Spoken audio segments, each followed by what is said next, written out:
Let's analyze a traffic accident video from the internet. Both parties are non-motor vehicles. At first glance, this accident seems like the front car is making a U-turn. The rear car crashed. Both cars were in the same lane. Then they were driving one behind the other. The rear vehicle must maintain a safe distance to allow for emergency braking. Right? But you only need to look up the law. And you know about keeping a safe distance. This clause is for motor vehicles. However, it doesn't mention non-motorized vehicles. Non-motorized vehicles must maintain a safe distance.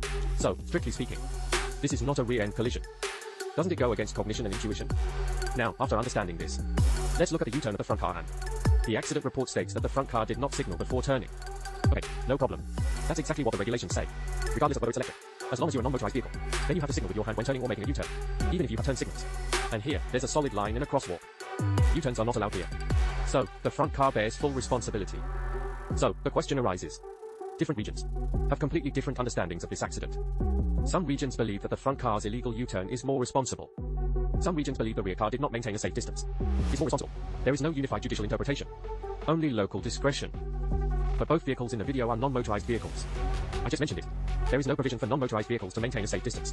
So this accident becomes the responsibility of the front car. But to be honest, if you have to assign responsibility to the rear car, then the rear car did not keep to the right. You can actually be assigned secondary responsibility. I've also discussed this with some industry experts. The front car made a U-turn. This sudden behavior, sudden.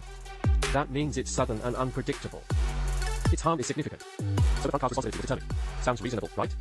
But is that really the only answer? We can easily search online. Accidents involving non-motorized vehicles in the same lane. Cases where the rear car bears more responsibility. The reasons are basically one in front and one behind. The front car has priority in choosing a driving path. In other words, during the front car's driving process, its priority is greater than that of the rear car. So, let's go back to the previous points. First, look at right-of-way. Then, look at the fault. Finally, look at causality. The first is the right-of-way principle. The front car has priority. This is where the decision can be made. The front car will not be fully or primarily responsible. Then, let's look at the fault again. That is, the safety principle. The U-turn of the front car was sudden and unpredictable.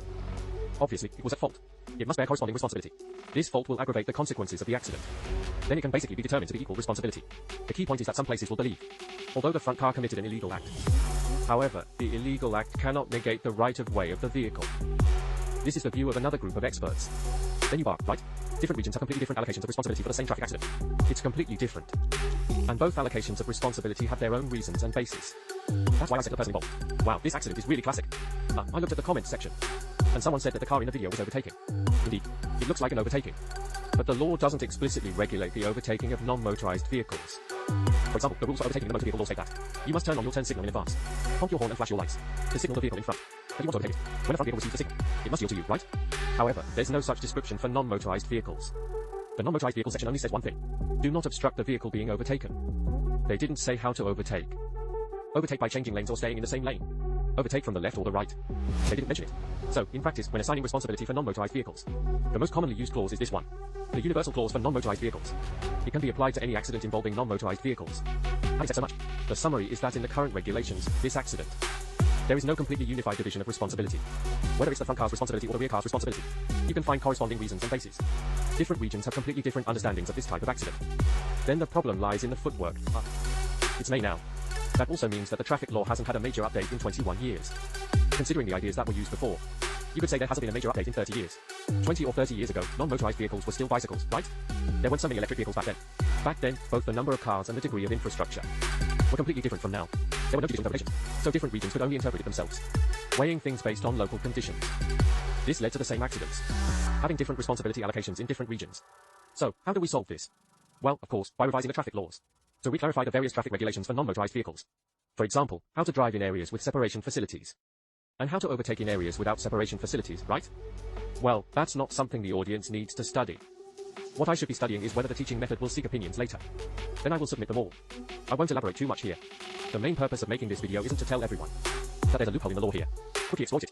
But rather, there is a loophole in the law here. Different regions will adopt different handling methods. The responsibilities will also vary greatly. What we need to do is watch the video and gain experience. Think about it yourself. When you encounter similar situations in the future, can you avoid having an accident? If this accident really happened here, then it would be the responsibility of the car in the back. You just need to remember the phrase I often say in the show. That's it. There are no winners in traffic accidents. That's all for today. I'm the Hammer. See you next time.